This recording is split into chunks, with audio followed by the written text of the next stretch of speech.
नमो विष्णुपादाय कृष्णप्रेष्ठाय भूतले श्रीमते भक्तिवेदान्तस्वामिन्निति नामिने नमस्ते सारस्वते देवे गौरवाणी प्रचारिणे निर्विशेषशून्यवादी पाश्चात्यदेशतारिणे जय श्रीकृष्ण चैतन्य प्रभु नित्यानन्द श्री अद्वैत गदाधर श्रीवासादि गौरभक्तवृन्दा हरे कृष्णा कृष्ण कृष्ण हरे हरे हरे राम राम राम हरे हरे.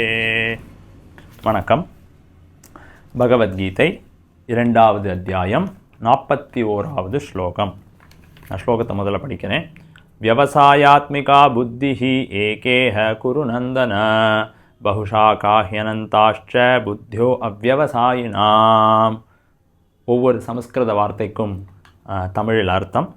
வியவசாயாத்மிகா கிருஷ்ண உணர்வில் திடமான உறுதி, புத்திஹி புத்தி, ஏகா ஒன்றே, இஹ இவ்வுலகில், குரு நந்தன குருக்களின் செல்வனே, பகுஷாக்காக பல கிளைகளை கொண்ட, ஹி நிச்சயமாக, அனந்தாக எல்லையற்ற, ச மேலும், புத்தியஹ புத்திஹி அவ்யவசாயினாம் கிருஷ்ண உணர்வு இல்லாதவர்களின். மொழிபெயர்ப்பு மற்றும் பொருளுரை தெய்வத்திரு ஏசி பக்திவேதாந்த சுவாமி ஸ்ரீல பிரபுபாத் அவர்கள், அகில உலக கிருஷ்ண பக்தி இயக்கத்தின் சம்ஸ்தாபக ஆச்சாரியர் விஸ்வகுரு ஸ்ரீல பிரபுபாத் அவர்கள். மொழிபெயர்ப்பு. இவ்வழியிலுள்ளோர் தங்களது குறிக்கோளில் திடமான உறுதியுடன் இருப்பர். இவர்களது லட்சியம் ஒன்றே. குருவம்சத்தின் செல்வனே, உறுதியற்றவரது அறிவோ பல கிளைகளை கொண்டது. பொருளுரை. கிருஷ்ண உணர்வினால் வாழ்வின் மிக உயர்ந்த பக்குவ நிலைக்கு ஒருவர் உயர்த்தப்படுவர் என்னும் திடமான நம்பிக்கை விவசாயாத்மிகா புத்தி என்று அழைக்கப்படுகிறது. சைத்தன்ய சரிதாமிர்தம் மத்திய லீலை 22வது அத்தியாயம் 62வது ஸ்லோகம் கூறுகின்றது. ஸ்ரத்தா சப்தே விஸ்வாச கஹே சுத்ருட நிஷ்சயா கிருஷ்ண பக்தி கைலே சர்வ கர்ம கிருத ஹயா. நம்பிக்கை என்றால் மிகச்சிறந்த ஒன்றின் மீதான அசையாத விசுவாசம். ஒருவன் கிருஷ்ண உணர்வின் கடமைகளில் ஈடுபட்டிருக்கும் போது குலப்பழக்கங்கள், தேசியம், மானிடம் முதலிய கடமைகளுடன் ஜட உலகில் உறவு கொள்ள வேண்டிய தேவையில்லை. கடந்த கால நற்செயல் அல்லது தீயச் செயல்களின் விளைவே பலனை நோக்கி செய்யும் செயல்களாகும். ஒருவனது கிருஷ்ண உணர்வு எழுச்சி பெற்றவுடன் அவன் தனது செயல்களின் நல்விளைவுகளுக்காக முயற்சி செய்ய வேண்டிய தேவை இல்லை. அவன் கிருஷ்ண உணர்வில் நிலை பெற்றுவிட்டால் அவனது எல்லா செயல்களும் பூரண தளத்தில் இருக்கும். ஏனெனில் அச்செயல்கள் நன்மை தீமை என்னும் இரட்டைகளுக்கு உட்பட்டவை அல்ல. வாழ்வின் ஜடக்கருத்துக்களை துறப்பதே கிருஷ்ண உணர்வின் மிக உயர்ந்த பக்குவ நிலை ஆகும். கிருஷ்ண உணர்வில் முன்னேற்றம் பெறும்போது இந்நிலை தானாக அடையப்படும். கிருஷ்ண உணர்வில் இருப்பவன் ஞானத்தை அடிப்படையாக கொண்டு தனது நோக்கத்தில் திடமான உறுதியுடன் உள்ளான். வாசுதேவ சர்வமிதி சமஹாத்மா சுதுர்லபஹா. வாசுதேவனான கிருஷ்ணரே எல்லா காரணங்களுக்கும் காரணமாவார் என்பதை பக்குவமாக அறிந்துள்ள கிருஷ்ண உணர்வில் இருப்பவன் அரிதான மகாத்மாவாவான். வேரில் நீரூற்றும் போது கிளை, காய், பழம் என எல்லாவற்றிற்கும் தானாக நீர் விநியோகமடைவதைப் போலவே கிருஷ்ண உணர்வில் செயல்படுவதன் மூலம் குடும்பம், சமூகம், தேசம், மனிதகுலம் மற்றும் தனக்கும் என எல்லோருக்குமே ஒருவன் மிக உயர்ந்த சேவையை செய்கிறான். அவனது செயல்களால் கிருஷ்ணர் திருப்தியுற்றால் எல்லோருமே திருப்தி அடைவார்கள். கிருஷ்ணரால் அங்கீகரிக்கப்பட்ட பிரதிநிதியான ஆன்மீக குருவின் மேற்பார்வையில் கிருஷ்ண உணர்வின் தொண்டுகளை நன்முறையில் பயிற்சி செய்ய முடியும். சீடனின் தன்மையை அறிந்த ஆன்மீக குரு கிருஷ்ண உணர்வில் செயல்படுவதற்கு அவனுக்கு வழிகாட்டுகின்றார். எனவே கிருஷ்ண உணர்வில் சான்றோனாக வேண்டுமானால் உறுதியோடு செயல்பட்டு கிருஷ்ணரின் பிரதிநிதியிடம் கீழ்வடிந்து அந்த அங்கீகரிக்கப்பட்ட ஆன்மீக குருவின் கட்டளைகளை வாழ்வின் குறிக்கோளாக ஏற்றுக்கொள்ள வேண்டும். ஸ்ரீல விஸ்வநாத சக்கரவர்த்தி டாக்குரர் குருதேவருக்கான தனது பிரபலமான பிரார்த்தனையில் பின்வருமாறு அறிவுறுத்துகிறார். யஸ்ய பிரசாதாத் பகவத் பிரசாதோ யஸ்ய பிரசாதான் நகதி குதோபி தியாயன் ஸ்துவம்ஸ்தஸ் யசஸ்திரி சந்தியம் வந்தே குரு ஸ்ரீ சரணாரவிந்தம். ஆன்மீக குருவின் திருப்தியால் புருஷோத்தமனான முழுமுதற் கடவுள் திருப்தி அடைகிறார். ஆன்மீக குருவை திருப்தி செய்யாமல் கிருஷ்ண உணர்வெனும் தளத்திற்கு உயர வாய்ப்பே கிடையாது. எனவே எனது ஆன்மீக குருவை தியானித்து தினம் மும்முறை துதித்து என்னுடைய மரியாதைக்குரிய வணக்கங்களை அவருக்கு அர்ப்பணிக்கின்றேன். இந்த முழு வழிமுறையும் உடல் என்னும் உணர்விற்கு அப்பாற்பட்ட பக்குவமான ஆத்ம ஞானத்தை அடிப்படையாக கொண்டதாகும். இந்த ஆத்ம ஞானம் ஏட்டளவில் இல்லாமல் நடைமுறையில் பலநோக்கு செயல்களின் வடிவில் தோன்றும் புலனுக்கர்ச்சிக்கான விருப்பம் கொஞ்சமும் இல்லாமல் இருக்க வேண்டும். உறுதியான மனமில்லாதவன் பலவிதமான பலநோக்கு செயல்களினால் இப்பாதையிலிருந்து விலகி விடுகிறான். ஓம் அஜ்ஞானதிமிராந்தஸ்ய ஞானாஞ்சனசலாகயாத் சக்ஷுருன்மீலிதம் ஏன தஸ்மை ஸ்ரீ குரவே நமः. நமா ஓம் விஷ்ணுபாதாய கிருஷ்ணப்ரேஷ்டாய பூதலே ஸ்ரீமதே பக்திவேதாந்த ஸ்வாமின்னிதி நாமினே. நமஸ்தே சாரஸ்வதே தேவே கௌரவாணி பிரச்சாரிணே निर्विशेषशून्यवादी पाश्चात्यदेशतारिणे. जय श्री कृष्ण चैतन्य प्रभु नित्यानंद श्री अद्वैत गदाधर श्रीवासदि गौरभक्तवृंदा. हरे कृष्णा कृष्ण कृष्णा हरे हरे, हरे राम राम राम हरे हरे. விஸ்வகுரு ஸ்ரீல பிரபுபாத் கி ஜெய். பக்தர்கள் எல்லோருக்கும் நம்மளுடைய வணக்கம். பகவத்கீதை 2வது அத்தியாயம் 41வது ஸ்லோகத்தை பார்க்க போகிறோம். விவசாயாத்மிகா புத்திர் ஏகேஹ குருநந்தனஹ பௌஷாக்கா ஹெனந்தாஷ்ட புத்தியோ அவ்வவசாயினாம். இதுதான் ஸ்லோகம். இந்த ஸ்லோகத்தை புரிஞ்சுக்கிறதுக்கு முன்னாடி இதுக்கு முன்னாடி இருக்கிற ஸ்லோகம், அதுக்கு முன்னாடி இருக்கிற ஸ்லோகம், அதாவது 2வது அத்தியாயத்தில் 39, 40 இந்த 2 ஸ்லோகத்துலேயும் பகவான் என்ன சொல்லியிருக்கார் அப்படிங்கிறத நாம் பார்த்தோன்னா இந்த ஸ்லோகமும் தெளிவாக புரியும். அப்போது 39வது ஸ்லோகத்துக்கு போகலாம். அதோடைய மொழிபெயர்ப்பை நான் படிக்கிறேன். சாங்கிய தத்துவத்தின் ஆய்வறிவை உனக்கு இதுவரை விளக்கினேன்.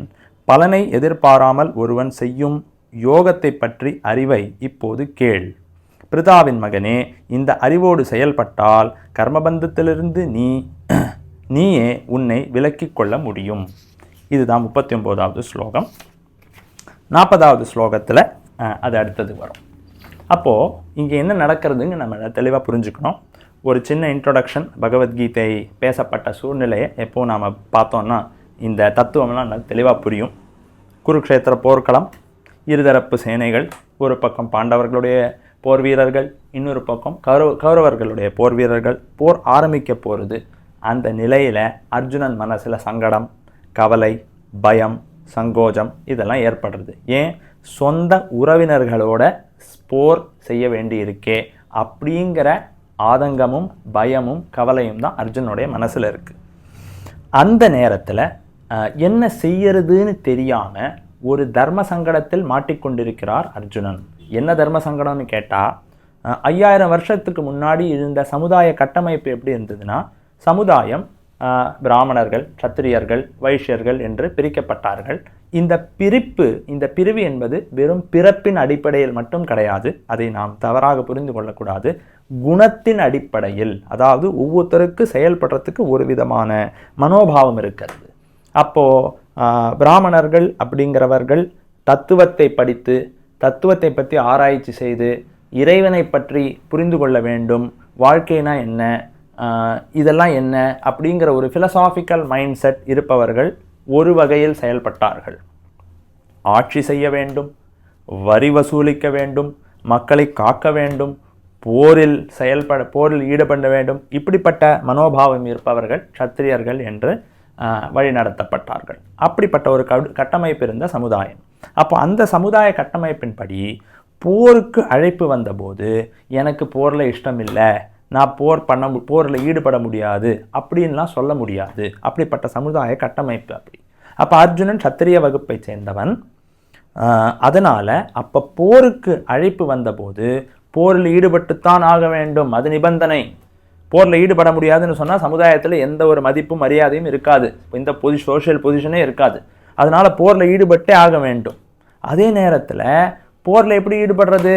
ஏன்னா எதிர்தரப்பில் இருக்கும் போர் வீரர்கள் என்னுடைய உறவுக்காரர்களாச்சே, அர்ஜுனுடைய உறவுக்காரர்கள். ஏன்னா பாண்டவர்களும் கௌரவர்களும் ஆஃப்டர் ஆல் கசின்ஸ் தான். திருதராஷ்டிரனும் பாண்டுவும் அண்ணா தம்பியோட பசங்க தான் 2 பேரும். என்னதான் பிரச்சனை இருந்தாலும் ஒருத்தருக்கு ஒருத்தர் ஆஃப்டர் ஆல் எல்லாருமே பிளட் ரிலேட்டிவ்ஸ் தான். அப்படி இருக்கும்போது எப்படி எதிர்தரப்பு போர் வீரர்களை என்னால் தாக்க முடியும் அப்படிங்கிற தர்ம சங்கடம் தான் அர்ஜுனன் மனசில். அதுலேயும் முக்கியமாக எதிர்தரப்பு போர் வீரர்களில் பீஷ்மரும் துரோணரும் அர்ஜுனனுக்கு மிகவும் பிரியமானவர். ஏன்னா பீஷ்மர் அர்ஜுனுடைய தாத்தா, துரோணாச்சாரியர் அர்ஜுனனுக்கு எல்லா கல்வியும் கற்றுக் கொடுத்த ஆசிரியர், அவனுடைய குரு. அப்போ குருவை எப்படி கொல்றது, சொந்த தாத்தாவை எப்படி போர்க்களத்தில் கொல்றது, இதுதான் அர்ஜுனுடைய மனசில் தர்ம சங்கடம். அப்போ குடும்ப பாசம் ஒரு பக்கம் பிடிச்சு இழுக்கிறது, தாத்தாவையும் என்னுடைய ஆசிரியரையும் என்னால் கொல்ல முடியாது, கொல்றதுக்கு நான் தயாராக இல்லை அப்படின்னு ஒரு உள்ளேருந்து ஒரு வாய்ஸ் அர்ஜுனனுக்கு ஒரு குரல் வருது. இன்னொரு பக்கம் ஐயோ சத்திரியனாச்சே, சத்திரியன்னா போருக்கு அழைப்பு வந்தால் போர்லெல்லாம் ஈடுபட முடியாதுன்னு ஏதாவது நொண்டி சாக்கு சொல்லிலாம் ஓட முடியாது. அப்போ இதுதான் அர்ஜுனுடைய தர்ம சங்கடம். அப்போ அர்ஜுனுடைய தர்ம சங்கடம் என்ன அப்படிங்கிறத தெளிவாக புரிஞ்சுட்டாதான் பகவத்கீதையை நம்மால் புரிந்து கொள்ள முடியும். இது தெளிவாக நம்ம புரிஞ்சுக்கணும். அப்போ இதுதான் அர்ஜுனுடைய தர்ம சங்கடம். போரில் ஈடுபடுவதா ஈடுபடக்கூடாதா, சத்திரிய தர்மத்துக்கு நான் முக்கியத்துவம் கொடுக்க வேண்டுமா இல்லை குடும்ப பாசத்துக்கு முக்கியத்துவம் கொடுக்க வேண்டுமா, என்ன செய்யறதுன்னு தெரியாமல் ஒரு குழப்பத்தில் இருந்தபோது தான் அர்ஜுனன் என்ன செய்கிறார்? அப்போ சிஷ்யஸ்தேகம் ஷாதிமாம் துவாம் பிரபன்னம், சாரதியாக நின்று கொண்டிருக்கும் பகவான் ஸ்ரீகிருஷ்ணனிடம் சரணடைந்து சிஷ்யஸ்தேகம், நான் என்னை உங்களது சீடனாக அர்ப்பணித்துக் கொள்கிறேன். சிஷ்யஸ்தேகம் ஷாதிமாம் துவாம் பிரபன்னம், சரணடைகின்றேன், சரணாகதி அடைகின்றேன். பிரபன்னம், பிரபத்தி, பிரபன்னம், எனக்கு எது நல்லது அப்படிங்கிறத நீங்கள் தான் விளக்கி சொல்லணும். யஸ்ரேயம் ஸ்ரேயா, எனக்கு எது நல்லது அதை நீங்கள் தான் விளக்கி சொல்லணும் அப்படின்னு தன்னை அர்ப்பணித்து கொண்ட பிறகு பகவான் பகவத்கீதையின் உபதேசத்தை அர்ஜுனனுக்கு பேச ஆரம்பிக்கிறார். இதுதான் பேக்ரவுண்ட் பகவத்கீதையோட. மிக முக்கியமாக ஆரம்ப பாடம், முதல் பாடம் அர்ஜுனனுக்கு என்ன எடுக்கிறார் பகவான் அப்படின்னு கேட்டால், அர்ஜுனா நீ உடல் அல்ல ஆத்மா, உனது அடையாளம் உடல் கிடையாது ஆத்மா அப்படிங்கிறது தான் முதல் பாடமாக எடுக்கிறார் அர்ஜுனனுக்கு. உடல் வேறு ஆத்மா வேறு. நீ நான் என்கின்ற உணர்வு இருக்கு இல்லையா, நம்ம எல்லாருக்குமே இந்த ஜட பொருள், ஒரு மொபைல் ஃபோனுக்கோ ஒரு கம்ப்யூட்டருக்கோ இந்த உட்காந்துருக்கிற சேருக்கோ இல்லை ஒரு ஃபேனுக்கோ ஒரு டியூப்லைட்டுக்கோ நான் என்கின்ற உணர்வு கிடையாது. நான் இந்த சேரில் உட்காந்துருக்கேன், ஆனால் சேருக்கு தெரியுமா நான் சேர் மேலே உட்காந்துருக்கேன் அப்படின்னு? சேருக்கு தெரியாது. ஏன்? சேர் ஒரு ஜட பொருள். ஆனால் வேற ஒருத்தர் உட்காந்து இருக்கும்போது அவர் மேலே போய் நான் உட்காந்தேன்னா அவர் என்ன சொல்றாரு? என்னப்பா நான் உட்காந்துருக்கேன் என் மேலே உட்காடுறே அப்படின்னு கேள்வி கேட்பார். ஏன்? ஏன்னா ஒருத்தர் என் மேலே வந்து உட்காடுறாரு அப்படிங்கிற உணர்வு இந்த சேருக்கு கிடையாது, நான் ஒரு மனுஷனுக்கு இருக்கு. இதுதான் ஜடப்பொருளுக்கும் ஆத்மாவுக்கும் உள்ள வித்தியாசம். அப்ப நான் என்கின்ற உணர்வு எங்கேருந்து வருது? ஆத்மாவிலிருந்து வருது. அப்ப கிருஷ்ணர் அர்ஜுனனுக்கு முதல் பாடம் என்ன எடுக்கிறார் பகவத்கீதையில? நீ உடல் கிடையாது, நீ ஜடப்பொருள் கிடையாது, நீ ஒரு ஆத்மா, உயிர் உள்ள ஆத்மா அப்படிங்கிற விஷயத்தை சொல்லி 2வது அத்தியாயத்திலாம் வருது. கொஞ்சம் கொஞ்சமா எல்லா ஸ்லோகத்திலையும் 2வது அத்தியாயத்தில் இருக்கிற ஆரம்ப ஸ்லோகத்திலலாம் ஆத்மாவுக்கும் உடலுக்கும் வேறுபாடு என்ன வித்தியாசம் அப்படிங்கிறது தெளிவா சொல்றார். அதாவது ஆத்மா என்பது நிரந்தரமானது, உடல் என்பது தற்காலிகமானது. உடல் அழியக்கூடிய பொருள், ஆத்மா அழிவற்ற பொருள். இதெல்லாம் எடுத்து சொல்றார், தெளிவா சொல்றார். நைனம் சிந்தந்தி சஸ்திராணி நைனம் தஹதி பாவகா, இதெல்லாம் பகவான் எடுத்து சொல்றார். இப்போ பேசிக்கலி நம்ம பார்த்தோம்னா அர்ஜுனுடைய தர்ம சங்கடத்தை போக்குவதற்காக பகவத்கீதையை பேச ஆரம்பித்த பகவான் ஸ்ரீ கிருஷ்ணர் முதல் பாடமாக ஆத்மா வேறு உடல் வேறு அப்படிங்கிற பகுத்தறிவை அர்ஜுனனுக்கு தெளிவாக எடுத்து சொல்றார். சொன்ன பிறகு இது 38, 39, 38 ஸ்லோகம் வரைக்கும் இதெல்லாம் எடுத்து சொல்றார் 2வது அத்தியாயத்தில். சொன்ன பிறகு 38வது ஸ்லோகத்தில் மிக முக்கியமாக ஒரு விஷயத்தை சொல்றார். மன்னிக்கணும், 39வது ஸ்லோகத்தில் என்ன சொல்றார்? சாங்கிய தத்த ஸ்லோகத்தையும் படிச்சிடுறேன். ஏஷா தேபிஹிதா சாங்கியே புத்திர் யோகே த்விமாம் ஷுணு புத்தியாயுக்தோ யயா பார்த்த கர்மபந்தம் பிரஹாஸ்யசி. மிக முக்கியமான அடுத்த பாடத்தை அர்ஜுனனுக்கு கொடுக்கிறார் 2வது அத்தியாயம் 39வது ஸ்லோகத்தில். இன்னைக்கு நம்ம பார்க்க போகிற ஸ்லோகம் 41வது ஸ்லோகம். ஆனால் அதை புரிஞ்சுக்கணும்னா 39லேயும் 40வது ஸ்லோகத்துலேயும் பகவான் என்ன சொல்லியிருக்காரு அப்படிங்கிறது தெளிவாக புரிஞ்சுக்கணும். அப்போ 39வது ஸ்லோகத்தில் கிருஷ்ணர் என்ன சொல்கிறார்? சாங்கிய தத்துவத்தின் ஆய்வறிவை உனக்கு இதுவரை விளக்கினேன். இது வரைக்கும் இதெல்லாம் சாங்கிய தத்துவம். இங்கே சாங்கிய தத்துவம்னா என்ன அர்த்தம்? உடல் வேறு ஆத்மா வேறுங்கிற வேறுபாட்டை தெளிவாக சொல்லியிருக்கேன் அப்படிங்கிறார் பகவான். பலனை எதிர்பாராமல் ஒருவன் செய்யும் யோகத்தை பற்றிய அறிவை இப்போது கேள். இனிமே என்ன சொல்ல போறேன்? இது வரைக்கும் ஆத்மானா என்ன, உடல்னா என்னங்கிற வேறுபாட்டை தெளிவாக சொல்லியாச்சு. அப்போ ஒரு விஷயத்தை நல்லா புரிஞ்சுக்கணும். என்ன புரிஞ்சுக்கணும்? ஆத்மா வேறு, உடல் வேறு. உடல் அழியக்கூடிய வஸ்து, ஆத்மாவுக்கு அழிவே கிடையாது. மரணத்துக்கு பிறகும் நான் என்கின்ற உணர்வு அழியாது. வேறொரு உடலில் நாம் வாழத்தான் போகிறோம். அதே மாதிரி இதுக்கு முன்னாடி வேறொரு உடலில் நாம் வாழ்ந்தோம். அப்ப ஆத்மா அழியாதது, நமக்கு மறுபிறவி உண்டு. உடலுக்கு தான் அழிவுங்கிறது தான் பகவத்கீதையோடைய சனாதன தர்மத்தோடைய அடிப்படை கொள்கை. இதை நன்றாக தெரிந்து கொண்டாதான் மற்ற விஷயங்களை நம்மளால் புரிந்து கொள்ள முடியும். இந்த சனாதன தர்மத்தின் இந்த அடிப்படை கொள்கை, ஆத்மா உடல், ஆத்மா அழியாத ஒரு வஸ்து, உடல் அழியக்கூடிய ஒரு வஸ்து, நமக்கு மறுபிறவி உண்டு, இப்படிங்கிற பாவம் உண்டு, புண்ணியம் உண்டு, இந்த கருத்துக்கு, இந்த அடிப்படை தத்துவத்தை தெரிந்து கொள்ளாமல் நம்மளால மற்ற பாடங்களை, சனாதன தர்மத்தில் இருக்கும் மற்ற கோட்பாடுகளை புரிந்து கொள்ளவே முடியாது. அதனாலதான் பகவத்கீதையில முதல்ல அதை எடுத்து சொல்றார். சொன்ன பிறகு இங்க என்ன சொல்றார் அப்படின்னா, ஒருவன் பலனை எதிர்பாராமல் ஒருவன் செய்யும் யோகத்தை பற்றிய அறிவை இப்பொழுது கேள். இப்ப என்ன சொல்ல போறேன்? ஆத்மானா என்ன, உடல்னா என்னன்னு தெளிவுபடுத்தாச்சு. இப்ப என்ன சொல்ல போறேன்? பலனை எதிர்பார்க்காமல் எப்படி செயல்படுவது, அந்த ரகசியத்தை இனிமே உனக்கு கொடுக்க போறேன். அந்த யோகத்தை, யோகம்ங்கிற வார்த்தையை உபயோகப்படுத்துறார், அந்த யோகத்தை பற்றி இனிமே கேள். அப்ப பலனை எதிர்பார்க்காமல் செயல்படும் ஒரு முறை இருக்குன்னு கீதையில கிருஷ்ணர் சொல்றார். பொதுவாகவே நம்ம எல்லாருமே ஏதாவது ஒரு விஷயத்துல செயல்படணும், முயற்சி எடுக்கணும், கஷ்டப்படணும் அப்படின்னா அதுல என்ன பலன், எனக்கு என்ன கிடைக்க போறது, இதுல என்ன லாபம் இருக்க போறது அப்படிங்கிறத கணக்கு போட்ட பிறகுதான் நம்ம அதுக்குள்ளேயே நுழைவோம். அதுல எந்த லாபமும் இல்லை, எனக்கு ஒன்றும் கிடைக்க போறதுன்னு அதுல நமக்கு இன்ட்ரெஸ்டே வராது. அதுதான் நம்ம அப்படிதான் இயல்பாகவே நேச்சுரலா டிஃபால்ட்டா நம்மளுடைய மனசு புத்தி அப்படிதான் செயல்படும். இப்ப கீதையில கிருஷ்ணர் என்ன சொல்றார்? பலனை எதிர்பாராமல் செயல்படும் முறையை பற்றி இனிமே கேள். பலனை எதிர்பார்க்காம செயல்படுவது எப்படி அப்படிங்கிறத பத்தி இனிமே பேசுறேன். அந்த யோகத்தை பத்தி இனிமே பேசுறேன். அப்படி செயல்பட்டா, பலனை எதிர்பாராமல் செயல்பட்டா அதோட விளைவு என்ன? கர்ம பந்தம் பிரகாசியசி, அதாவது கர்ம பந்தத்திலிருந்து நீ உன்னை விலக்கிக் கொள்ள முடியும். இதுக்கு புத்தி யோகம்னு பேர் வைக்கிறார் பகவான் ஸ்ரீ கிருஷ்ணர் 2வது அத்தியாயத்துல 39வது ஸ்லோகத்துல. புத்தியாயுக்தோ யயா பார்த்தா, அர்ஜுனா பார்த்தா, பலனை எதிர்பாராமல் செயல்படுவது புத்தியோகம். ஏன் புத்தியோகம் அது? ஏன் புத்திசாலித்தனம் அது? ஏன்னா கர்ம பந்தம் பிரகாசியசி, கர்ம பந்தத்திலிருந்து நம்மளை விடுவிக்கின்றது. அப்ப பகவத்கீதையில கிருஷ்ணர் முதல்ல ஆத்மா வேறு உடல் வேறுங்கிற விஷயத்தை சொன்ன பிறகு அடுத்த கட்ட பாடத்துக்கு என்ன சொல்ற, அடுத்த கட்ட பாடத்துல என்ன சொல்றார்? கர்ம பந்தத்திலிருந்து விடுபடுவது. பாவம் புண்ணியம், பாவத்தின் விளைவுகள், புண்ணியத்தின் விளைவுகள், இதெல்லாம் கர்ம விளைவுகள். இந்த கர்ம விளைவுகளிலிருந்து, செயல்களின் விளைவுகளிலிருந்து, கர்ம பந்தத்திலிருந்து நம்மளை விடுவித்துக் கொள்வதுதான் புத்திசாலித்தனம் அப்படின்னு தெளிவா 39வது ஸ்லோகத்துல கிருஷ்ணர் சொல்றார். அடுத்த ஸ்லோகத்துக்கு போவோம். 40வது ஸ்லோகத்துல என்ன சொல்றாருன்னா, நேஹா விக்ரம நாசோஸ்தி பிரத்யவாயோ ந வித்யதே ஸ்வல்பமப்பேஸ்ய தர்மஸ்ய திராயதே மகதோ பயாத். என்ன சொல்ற? இதுக்கு என்ன அர்த்தம்? எம்முயற்சியில், அதாவது பலனை எதிர்பார்க்காமல் செயல்படும் முயற்சியில், அப்படிப்பட்ட முயற்சியில் குறைவோ இழப்போ கிடையாது. இதுல குறையோ இழப்போ கிடையாது, நமக்கு எந்த லாஸும் கிடையாது. கொஞ்சம் ஈடுபட்டா கூட இவ்வழியில் சிறிது முன்னேற்றமும் மிக பயங்கரமான பயத்திலிருந்து ஒருவனை காக்கும். அதாவது பலனை எதிர்பார்க்காமல் செயல்படும் முறைனா எது? கர்ம வினைவுகள், பாவ புண்ணியத்தெல்லாம் அழிக்கக்கூடிய செயல்முறை எது? அது என்னன்னு தெளிவா சொல்லல இன்னும். ஆனா அதுல அப்படி செயல்பட்டா, அந்த பாதையில போனா நமக்கு என்ன நன்மை அடையும்?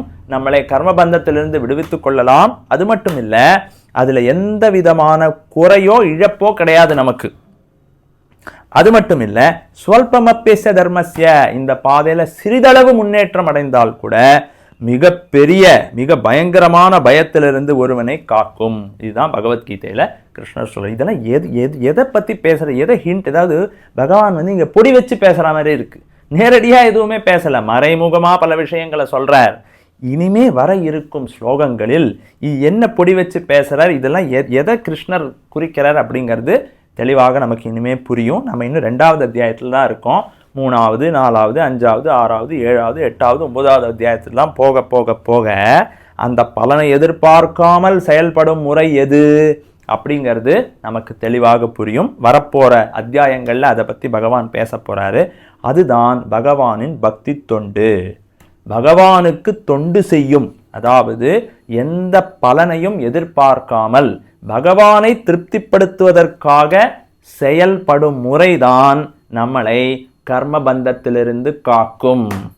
அதை ஸ்பஷ்டமா தெளிவா இந்த 2வது அத்தியாயத்துல சொல்லல, ஹிண்டா தான் கொடுக்கிறார். இங்க மறைமுகமா தான் பேசுறார் பகவான்.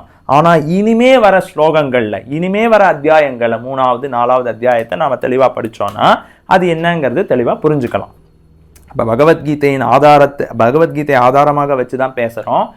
பலனை எதிர்பார்க்காமல் செயல்படும் முறைனா பகவானை திருப்திப்படுத்துவதற்காக. இப்போ எந்த ஒரு செயலாக இருந்தாலுமே ஏதாவது ஒரு ரிசல்ட், ஒரு எதிர்பார்ப்பு இருக்கணும். ஒன்றுமே எதிர்பார்ப்பு இல்லாமல் ஒரு செயலை செய்ய முடியுமா? அப்போ இதுக்கு என்ன அர்த்தம் அப்படின்னா, நம்மளுடைய சுய லாபத்தை எதிர்பார்க்காமல் பகவானின் திருப்திக்காக, பகவானை திருப்திப்படுத்த வேண்டும் என்கின்ற ஒரே நோக்கத்துக்காக நாம் செயல்பட்டோம்னா அது புத்தி யோகம், அது புத்திசாலித்தனம். ஏன் அது புத்திசாலித்தனம்? அது கர்மபந்தம் பிரகாசியசி, கர்ம பந்தத்திலிருந்து நம்மளை விடுவிக்கும். இதுவே புத்தி யோகம் அப்படின்னு பகவான் கிருஷ்ணர் இந்த 39வது ஸ்லோகத்தில் சொல்றார். அதை சொன்ன பிறகு அடுத்தது என்ன சொல்றாருன்னா, எதையும் எதிர்பார்க்காமல் பகவானையே திருப்திப்படுத்த வேண்டும் என்கின்ற ஒரே நோக்கத்துடன் செயல்பட்டால், அப்படிப்பட்ட செயல்முறை அதுல குறையோ இழப்போ கிடையாது. குறையோ இழப்போ கிடையாதுன்னா என்ன அர்த்தம்? இந்த ஜென்மத்தில், இந்த பிறவியில் அப்படிப்பட்ட பக்தி தொண்டில் சிறிதளவு நாம் முன்னேற்றம் அடைந்தால் கூட அது நம்மளை மிகப்பெரிய அபாயத்திலிருந்து காக்கும். ஒருத்தர் கேட்கலாம், இதுக்கு என்ன அர்த்தம் அப்படின்னு. ஏன்னா நாம இந்த பகவானுடைய பக்தி தொண்டுல செயல்பட ஆரம்பிக்கலாம். இதே ஒரு ஜென்மத்தில் பக்குவம் அடைஞ்சா ரொம்ப நல்லது, அடையாமலும் போகலாம். அப்படி சப்போஸ் பக்குவம் அடையலைனாலும், இதுல ஃபுல்ஃபில்மெண்ட், பர்ஃபெக்ஷன் அடையலைனா கூட அதெல்லாம் வேஸ்டா. அப்போ பகவானுடைய பக்தி தொண்டில் ஈடுபட்டு முழுசா பக்குவமும் அடையாம உலகியல் வாழ்க்கையிலையும் அதனால ஏதாவது நமக்கு குறை ஏற்படுவான்னு கேட்டா பகவான் இங்கே சொல்றார், குறை எதுவும் கிடையாது. அதாவது சிறிதளவு முன்னேற்றம் அடைந்தால் கூட, கொஞ்சம் பகவானுடைய பக்தி தொண்டில் முன்னேற்றம் அடைஞ்சா கூட அதை மரணத்தின் பிறகும் அடுத்த ஜென்மத்துக்கு அதை அப்படியே கேரி ஃபார்வர்ட் பண்ணலாம். உதாரணத்துக்கு பர்மனன்ட் பேங்க் அக்கௌண்ட்னு பேர். இதுக்கு பகவானுடைய திருப்திக்காக நாம எந்த அளவு, சிறிதளவு, ஸ்வல்பமப்யஸ்ய தர்மஸ்ய, சிறிதளவு நாம முயற்சி எடுத்தா கூட அது வீணாகாது, அதை அழிக்க முடியாது. அடுத்த ஜென்மத்துக்கு 10% பண்ணியிருக்கோம், பகவானை முழுசா அடைவதற்காக 100% முயற்சி எடுக்கணும் அப்படின்னு நாம வச்சுப்போம். அதுல 10% நாம இந்த ஜென்மத்துல முயற்சி எடுத்தோம்னா அடுத்த ஜென்மத்துல 11% நாம் ஆரம்பிக்கலாம். அந்த போன ஜென்மத்தில் செஞ்ச அந்த 10% வேஸ்ட் கிடையாதுங்கிறது தான் இந்த ஸ்லோகத்தில் பகவான் சொல்றார். அப்போ பலனை எதிர்பார்க்காமல் செயல்படும் முறை என்ன அப்படின்னு கேட்டா அது பகவானின் திருப்தி தொண்டு, அதாவது பக்தி தொண்டு. பகவானை மட்டுமே திருப்திப்படுத்த வேண்டும் என்கின்ற ஒரே நோக்கத்துடன் நாம் செயல்பட்டால் நமது சுய லாபம், நமது சுய இன்பம் துன்பம் இதையெல்லாம் கருத்தில் கொள்ளாமல் இறைவன் பகவான் ஸ்ரீ கிருஷ்ணரை மட்டுமே திருப்திப்படுத்த வேண்டும் என்கின்ற ஒரே நோக்கத்துடன் செயல்பட்டால் அது புத்தியோகம். அது கர்ம பந்தத்திலிருந்து நம்மை காக்கும். அதுல குறை கிடையாது, இழப்பு கிடையாது. அது மிகப்பெரிய பயங்கரமான பயத்திலிருந்து நம்மை காக்கும். இதெல்லாம் பகவான் இந்த 2 ஸ்லோகத்தில் தெளிவாக சொல்லியிருக்கார். இப்போ 41வது ஸ்லோகத்துக்கு வருவோம். இன்னைக்கு இருக்கிற ஸ்லோகத்துக்கு வருவோம். விவசாயாத்மிகா புத்திஹி ஏகேஹ குருநந்தனஹ பகுஷாகாஹி அனந்தாஷ்ச புத்தியோ அவ்யவசாயினாம். இதற்கு என்ன அர்த்தம்? இவ்வழியில் உள்ளோர்னா எந்த வழி? இந்த பகவானின் திருப்திக்காக செயல்படும் வழி. இவ்வழியில் உள்ளோர் தங்களது குறிக்கோளில் திடமான உறுதியுடன் இருப்பர். அப்ப பகவானை மட்டுமே திருப்திப்படுத்த வேண்டும், பகவான் ஸ்ரீ கிருஷ்ணரின் திருப்திக்காகவே மட்டும் செயல்பட வேண்டும் என்கின்ற ஒரே நோக்கத்துடன் இருப்பவர்கள் திடமாக இருப்பார்கள். இவர்களது லட்சியம் ஒன்றே, ஒரே லட்சியம் தான் அவர்களுக்கு. என்ன லட்சியம்? பகவானின் திருப்தி தான் நம்மளுடைய லட்சியம். அதுதான் இந்த பாதையில் திடமாக இருப்பவர்களின் அறிகுறி. இதுதான் அவர்களுடைய லட்சணம். சரி, அடுத்த வரிக்கு வருவோம். குருவம்சத்தின் செல்வனே, அதாவது அர்ஜுனனை சொல்றார், குருவம்சத்தின் செல்வனே குருநந்தனா, உறுதியற்றவரது அறிவோ, அதாவது இந்த பாதையில் பகவானை திருப்திப்படுத்த வேண்டும் என்கின்ற ஒரே நோக்கத்துடன் செயல்படாதவர்கள், இந்த பாதையில் உறுதி இல்லாதவர்களின் கதி என்ன? அவர்களின் அறிவோ பல கிளைகளை கொண்டது. பகுஷாக்காஹ்யனந்தஷ்ட. அவர்களது நோக்கம் பகவானை மட்டுமே திருப்திப்படுத்த வேண்டும் என்கின்ற நோக்கம் கிடையாது. இதை செய்யலாமா, அதை செய்யலாமா, அதை செஞ்சா சந்தோஷம் அடையலாமா, இதை பண்ணா திருப்தி அடையலாமா, இதை பண்ணா பக்குவம் அடையலாமா, அதை பண்ணா பக்குவம் அடையலாமா. அவர்கள் வாழ்க்கையின் மிக உயர்ந்த பக்குவத்தை தேடிக்கொண்டே இருப்பார்கள். அதுதான் பகவான் இங்க தெளிவா சொல்றார். அதுதான் இந்த ஸ்லோகத்துடைய பொருள். ஸோ இங்கேருந்து என்ன புரிஞ்சுக்கணும் அப்படின்னா, இந்த ஸ்லோகத்துல விவசாயாத்மிகா புத்தினா என்ன அப்படிங்கிறத பற்றி பகவான் தெளிவாக நமக்கு விளக்கம் கொடுக்கிறார். விவசாயாத்மிகா புத்தினா என்ன? பகவானின் திருப்திக்காக செயல்படும் முறை. பகவானின் திருப்திக்காக செயல்படும் முறை, அதாவது பலனையெல்லாம் எதிர்பார்க்காமல் சுய திருப்திக்காக செயல்படாமல் எனது லாபம் என்ன, எனது நஷ்டம் என்ன, எனக்கு இதில் லாபம் இருக்கா, எனக்கு இதில் நஷ்டம் இருக்கா, இதெல்லாம் கருத்தில் கொள்ளாமல் பகவானின் திருப்திக்காக மட்டுமே செயல்படும் முறைங்கிறது பக்தி யோகம். அது விவசாயாத்மிகா புத்தி. விவசாயாத்மிகா புத்தினா திட நம்பிக்கை. அதாவது பகவான் ஸ்ரீ கிருஷ்ணரின் திருப்திக்காக செயல்பட்டால் அது நமக்கு மிக உயர்ந்த வாழ்வின் பக்குவத்தை கொடுக்கும் அப்படிங்கிற திடமான நம்பிக்கை தான் விவசாயாத்மிகா புத்தி. அந்த அட்வைஸை தான் அர்ஜுனனுக்கு கொடுக்குறார். இப்போ இதுக்கும் அர்ஜுனனுடைய சங்கடத்துக்கும் என்ன கனெக்ஷன் நம்ம கேட்கலாம். ஏன்னா அர்ஜுனுடைய பிரச்சனை என்ன? தர்ம சங்கடத்தில் மாட்டின்னு இருக்கான் அர்ஜுனன். என்ன தர்ம சங்கடம்? குருக்ஷேத்திர போர்க்களத்தில் ஈடுபடுவதா, இல்லை குடும்ப பாசத்தில் மனசில் வைத்துக்கொண்டு போரில் ஈடுபடாமல் இருப்பதா, சத்திரிய தர்மத்தை கடைபிடிப்பதா, குடும்ப பாசத்துக்கு முக்கியத்துவம் கொடுத்தா அர்ஜுனுடைய தர்ம சங்கடம். அப்போ சொல்யூஷன் என்ன கொடுக்கிறார்? இந்த போரை எனக்காக செய்ய வேண்டும். அதுதான் பகவத்கீதையில கிருஷ்ணர் சொல்றார். இதெல்லாம் ஸ்பஷ்டமா தெளிவா இனிமே வரப்போற அத்தியாயங்கள்ல நம்ம பார்க்கலாம். அப்ப அர்ஜுனுக்கு கொடுத்த அட்வைஸ் என்ன? போர்க்களத்தில் கண்டிப்பாக நீ போர் செய்ய வேண்டும். ஏன் செய்யணும்? ஏன்னா அது பகவானின் விருப்பம். இந்த போர் பகவானின் விருப்பம். அப்ப சொந்த பலனை, சொந்த லாப நஷ்டத்தை கருத்தில் கொள்ளாமல் பகவானின் திருப்திக்காக அர்ஜுனன் இந்த போரில் ஈடுபட வேண்டும். அப்படி ஈடுபட்டால் கர்மபந்தம் பிரகாசியசி, எல்லா பாவ புண்ணிய விளைவுகளிலிருந்தும் அர்ஜுனனுக்கு முக்தி கிடைக்கும் என்று கிருஷ்ணர் பகவத்கீதையில சொல்றார். ஸோ அதை தான் விளக்கிறார் ஸ்ரீல பிரபுபாத் அவர்கள் இந்த பொருளுரையில். அதாவது நாம் நமது வாழ்க்கையில் பக்குவம் அடைய வேண்டும், மிக உயர்ந்த சந்தோஷத்தை அடைய வேண்டும், எல்லா துக்கங்கள் எல்லா துன்பத்திலிருந்தும் முக்தி அடைய வேண்டும், மிக உயர்ந்த ஆனந்தத்தை அனுபவிக்க வேண்டும் என்கின்ற ஆசை நமக்குள் இருந்தால் நாம் என்ன செய்ய வேண்டும்? இந்த பாதையில் நாம் செல்ல வேண்டும். எந்த பாதையில்? பகவானின் திருப்திக்காக மட்டுமே நாம் செயல்பட வேண்டும். பகவானை திருப்திப்படுத்தினால் நாம் அனைவரும் திருப்தி அடைய முடியும். இதுதான் பகவத்கீதையின் மையமான கருத்து. இதுக்கு ஒரு உதாரணம் ஒன்று ஸ்ரீல பிரபுபாத் அவர்கள் இந்த பொருளை கொடுக்குறார். அந்த உதாரணம் என்னங்கிறத ஒரு தடவை படிச்சுருவோம். படிச்சுட்டு இதோடைய மறுபடியும் நம்ம விளக்கம் பார்ப்போம். வேரில் நீரூற்றும் பொழுது கிளை, காய், பழம் என எல்லாவற்றிற்கும் தானாக நீர் விநியோகம் அடைவதைப் போலவே கிருஷ்ண உணர்வில் செயல்படுவதன் மூலம் குடும்பம், சமூகம், தேசம், மனிதகுலம் மற்றும் தனக்கும் என எல்லோருக்குமே ஒருவன் மிக உயர்ந்த சேவையை செய்கிறான். இது மிக முக்கியமான ஒரு உதாரணம். இது ஸ்ரீமத் பாகவதத்தில் இந்த ஸ்லோகம் வருது. அந்த ஸ்லோகத்தை அடிப்படையாக வைத்து தான் இந்த உதாரணத்தை ஸ்ரீல பிரபுபாத் அவர்கள் கொடுக்கிறார். அதாவது இதோடைய பொருள் என்னன்னா, மரம் இருக்கு, மரமுக்கு வேர் இருக்கு, அந்த மரத்துக்கு கிளைகள் இருக்கு, பழம் இருக்கு, பூ இருக்கு, அப்புறம் இலைகள் இருக்கு. மரத்தில் பல பகுதிகள் இருக்கு, அதே நேரத்தில் வேரும் இருக்கு. அப்ப மரத்தின் வேருக்கு நீர் ஊற்றினால் தானாக எல்லா பகுதிகளுக்கும் போஷாக்கு சென்றுவிடும். தனியாக தனித்தனியா, இலைக்கு தனியா, பழத்துக்கு தனியா, பூக்கு தனியா, அப்புறம் கிளைகளுக்கு தனியா நாம் நீரூற்ற வேண்டிய அவசியம் இல்லை. வேருக்கு நீரூற்றினால் போரும். இது எல்லாராலையும் புரிஞ்சுக்கக்கூடிய ஒரு விஷயம். இதுலேருந்து என்ன தெரியறதுன்னா, வேருக்கும் மரத்தின் வேருக்கும் அந்த பழத்துக்கும் ஒரு கனெக்ஷன் இருக்கு. மரத்தின் வேருக்கும் அந்த இலைக்கும் ஒரு கனெக்ஷன் இருக்கு. அந்த மரத்தின் வேருக்கும் கிளைகளுக்கும் ஒரு சம்பந்தம் இருக்கு. அந்த சம்பந்தம் இருக்கிறதுனால வேருக்கு நீர் ஊற்றினால் பழத்துக்கும் இலைக்கும் கிளைக்கும் தானாக நீர் சென்றுவிடும். தனித்தனியா எல்லா பொருட்களையும் பகுதிகளையும் திருப்திப்படுத்த வேண்டிய அவசியம் இல்லை.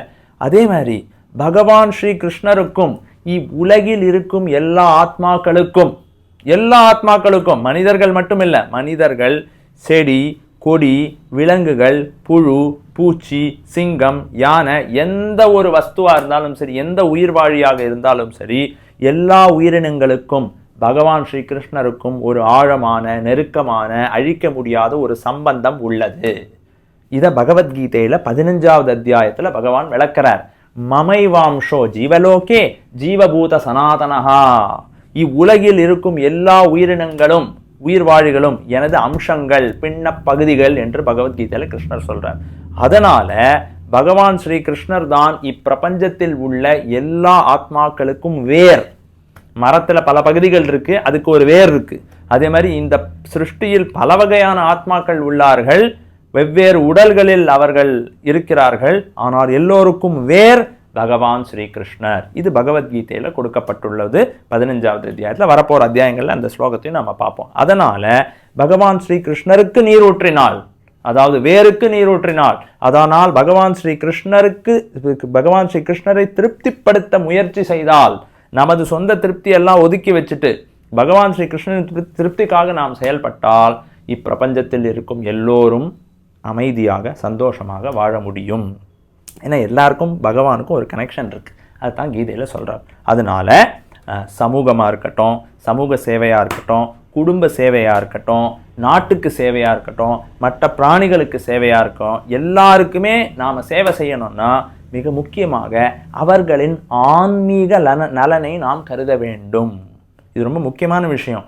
உடல் வேறு, ஆத்மா வேறு. அது ஏற்கனவே விளக்கியாச்சு 2வது அத்தியாயத்தில். அப்போ உடலை மட்டும் திருப்தி செய்துவிட்டு ஆத்மாவை கம்ப்ளீட்டா நெக்லெக்ட் பண்ணிட்டா அது நமக்கு உண்மையான திருப்தியை கொடுக்காது. இது ரொம்ப முக்கியமாக புரிஞ்சுக்கணும். இன்னைக்கு சமுதாயத்தில் இருக்கிற எல்லா பிரச்சனைகளுக்கும் காரணம் என்னன்னா, உடல் ரீதியாக மட்டுமே மக்கள் செயல்பட்டு கொண்டிருக்கிறார்கள். நான் இந்த உடல், அப்போ உடல் திருப்திக்காக நான் கஷ்டப்பட்டு உழைத்து உடலை திருப்தி செய்துவிட்டால் நான் திருப்தி அடைந்து விடுவேன் என்கின்ற தவறான நோக்கத்துடன் எல்லோரும் தங்களது வாழ்க்கையை நடத்தி கொண்டிருக்கிறார்கள். அதுலேருந்து வெளியில வரணும். உடலை மட்டும் திருப்திப்படுத்தினா போராது. உடலுக்கும் சில போஷாக்கு தேவை. ஆனால் மிக முக்கியமாக ஆத்மாவை திருப்திப்படுத்த வேண்டும். ஏன்னா ஆத்மா தான் இந்த உடலுக்குள்ள அமர்ந்திருக்கும் அனுபவிப்பாளர், எக்ஸ்பீரியன்சர். ஆத்மாவுக்கு எந்த ஒரு போஷாக்கும் எந்த ஒரு நன்மையும் செய்யாமல் உடலையே திருப்தி செஞ்சா அந்த சமுதாயம் கண்டிப்பாக சந்தோஷமாக இருக்க முடியாது. அந்த ஆன்மீக போஷாக்கு இல்லாதனால தான் இன்னைக்கு சமுதாயத்தில் அத்தனை பிரச்சனைகள்.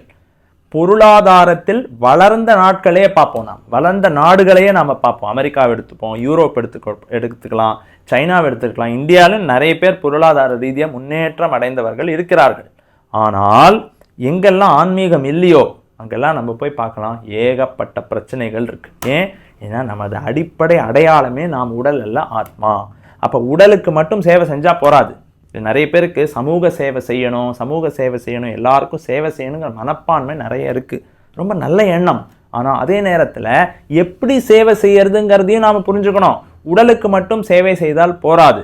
உடலுக்கு சில தேவைகள் உள்ளது, அதை நாம் கண்டிப்பாக பூர்த்தி செய்தாக வேண்டும். அதை யாரும் மறுக்கலை. அதே நேரத்தில் ஆத்மாவை நெக்லெக்ட் பண்ணக்கூடாது. ஆத்மாவுக்கு என்ன தேவையோ அதையும் நாம் கொடுத்தால்தான் எல்லோரும் அமைதியாக, சண்டை சச்சரவு இல்லாமல் நிம்மதியாக வாழ முடியும். இது பகவத்கீதையின் கருத்து. ஆத்மாவின் தேவை என்ன, ஆத்மாவின் தேவை என்னங்கிறத புரிஞ்சுக்கணும்னா ஆத்மாவுடைய உண்மையான அடையாளம் என்னங்கிறத புரிஞ்சுக்கணும். ஆத்மாவின் உண்மையான அடையாளம் என்ன? ஆத்மா பகவான் ஸ்ரீ கிருஷ்ணரின் ஒரு அம்சம். இது பகவத்கீதையில 15வது அத்தியாயத்தில் கிருஷ்ணர் சொல்றார். மமைவாம்சோ ஜீவலோகே ஜீவபூத சனாதனஹா. எல்லா உயிர்வாழிகளும் எனது அம்சம் என்று பகவத்கீதையில கிருஷ்ணர் சொல்றார். அப்ப ஒவ்வொரு ஆத்மாவும் பகவான் ஸ்ரீ கிருஷ்ணரின் அம்சம். அவர்களுக்கு உடல் தேவைகளும் உள்ளது. நமக்கு பசிக்கிறது, நமக்கு மருந்து மாத்திரை வேணும், அப்புறம் சில அடிப்படை வசதிகள் தேவை, அதெல்லாம் வேணும். அதே நேரத்தில் நமக்கு ஆத்மாவுக்கும் சிலது வேணும், ஆத்மாவுக்கும் ஒரு விஷயம் வேணும். அது என்ன? இறைவனின் பக்தி தொண்டு.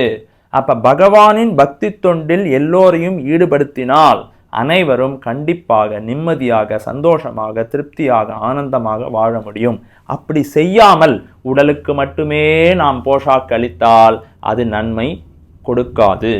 இதற்கு ஸ்ரீல பிரபுபாத் அவர்கள், நமது ஆச்சாரியரான ஸ்ரீல பிரபுபாத் அவர்கள் ரொம்ப அழகான ஒரு உதாரணத்தை கொடுக்கிறார். ஒருத்தன் கடைக்கு போனான். எதுக்கு போனான்? ஒரு பறவையை வீட்டுக்கு வாங்கிட்டு வரலான்னு போனான். போய் பறவையை வாங்கினா, அதுக்கு ஒரு கேஜ் கூடத்தையும் வாங்கினான். அந்த இதுக்குள்ள அந்த அந்த கூடத்துக்குள்ள பறவையை போட்டு வீட்டுக்கு கொண்டு வந்த பிறகு பல நாள் அந்த அந்த பறவை உள்ளே இருக்கிற கேஜை மட்டுமே அவன் அழகு பார்த்து அதுக்கு மட்டுமே எல்லா பெயிண்ட் அடித்து நல்லா தங்கத்தில் இது போட்டு வைரம் போட்டு அதெல்லாம் போட்டு எல்லாம் செஞ்சானே தவிர, ஆனால் உள்ளே வாழும் பறவைக்கு அவன் சாப்பாடு கொடுக்கவே மறந்து போயிட்டான்.